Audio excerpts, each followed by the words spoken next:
അപ്പോൾ ഹസ്ബൻഡ് ഇത് വിളിച്ച് പറഞ്ഞപ്പോൾ തന്നെ എനിക്ക് ഒരു മുക്കാൽ ഭാഗവും ആശ്വാസം തോന്നി. കാരണം രാത്രിയിൽ ദൈവം തന്നെ വിളിച്ചേൽപ്പിച്ച് പ്രാർത്ഥിക്കാനായിട്ട് ആവശ്യപ്പെട്ടത് ഒരു ജീവൻ്റെ വിലയാണെന്നുള്ളത് എനിക്ക് ബോധ്യപ്പെടുത്തി തന്നു.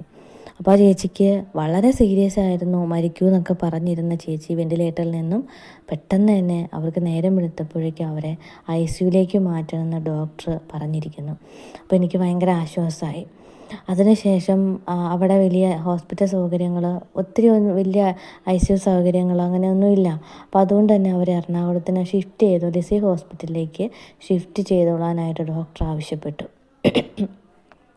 എൻ്റെ പ്രിയപ്പെട്ടവരെ, വെളുപ്പിന് 4 മണി വരെ ഇരുന്ന് പ്രാർത്ഥന ചൊല്ലിയെങ്കിൽ പോലും എനിക്ക് 50 എണ്ണം അന്ന് പൂർത്തീകരിക്കാൻ പറ്റിയില്ല. പിറ്റേ ദിവസം രാത്രി എനിക്ക് പകൽ സമയമൊന്നും അങ്ങനെ ഒരുപാട് പ്രാർത്ഥിക്കാനായിട്ട് സമയമില്ല. അപ്പോൾ കുറച്ചൊക്കെ അങ്ങനെ പ്രാർത്ഥിക്കും, പിന്നെ രാത്രി ആയാലാണ് കൂടുതലായിട്ട് ടൈമുള്ളൂ. അപ്പം അങ്ങനെ ഞാൻ പിന്നെയും രാത്രി കിടക്കുന്നതിന് മുൻപേ ആയിട്ട് ഇതേപോലെ ഒരു 11 മണിക്ക് ശേഷം പ്രാർത്ഥിക്കാൻ തുടങ്ങി. എൻ്റെ പ്രിയപ്പെട്ടവരെ, അന്ന് ഞാൻ 50 ജപമാല എണ്ണം തികച്ചു ആ രാത്രി ഇരുന്ന്. ഏകദേശം 2 മണി ആ ഒരു ടൈമൊക്കെ ആയപ്പോഴത്തേക്കിനും 1:30 2 മണി ആ ടൈമൊക്കെ ആയപ്പോഴത്തേക്കിനും ജപമാലയുടെ എണ്ണം തികച്ചു. എന്നിട്ട് പരിശുദ്ധ അമ്മയുടെ മുൻപിൽ പോയി ആ ചേച്ചിയുടെ ജീവനെ സമർപ്പിച്ച് അമ്മയ്ക്ക് നന്ദി പറഞ്ഞ് ഞാൻ പ്രാർത്ഥിക്കുകയുണ്ടായി. എൻ്റെ പ്രിയപ്പെട്ടവരെ, ഇത് കഴിഞ്ഞ് അന്ന് രാത്രിക്ക് തന്നെ അപ്പോൾ എൻ്റെ ഹസ്ബൻഡ് ഈ ചേച്ചിനെ ഷിഫ്റ്റ് ചെയ്യാൻ നേരത്ത് അവരുടെ കൂടെ പോയിട്ടുണ്ടായിരുന്നു എറണാകുളം ലിസി ഹോസ്പിറ്റലിലേക്ക്. അപ്പോൾ അന്ന് തന്നെ എൻ്റെ ഹസ്ബൻഡ് വിളിച്ചിട്ട് എന്നോട് പറയുകയുണ്ടായി.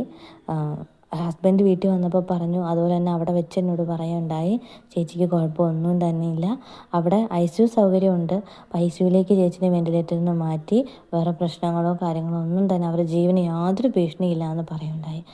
എൻ്റെ പ്രിയപ്പെട്ട ദൈവമക്കളെ, നമുക്കൊരു വല്ലാത്തൊരു സന്തോഷമാണ് ഒരു ജീവൻ തിരിച്ചു കിട്ടുമ്പോൾ. ചിലപ്പോഴൊക്കെ നമ്മളോട് ഏത് പാതിരാത്രിയാണെങ്കിലും നിങ്ങളുടെ മനസ്സ് നിങ്ങളോട് പ്രാർത്ഥിക്കാൻ പറഞ്ഞാൽ എനിക്ക് ആ ചേച്ചിനെ അറിയില്ല, അവരുടെ പേരറിയില്ല, നിങ്ങളോടും പ്രാർത്ഥിക്കാനായിട്ട് പകലോ രാത്രിയൊക്കെ നിങ്ങളുടെ മനസ്സ് അസ്വസ്ഥപ്പെട്ട് നിങ്ങളോട് ഇങ്ങനെ വീണ്ടും വീണ്ടും പ്രാർത്ഥിക്കുമെന്ന് പറഞ്ഞ് നിങ്ങൾ പ്രാർത്ഥിച്ചോണം.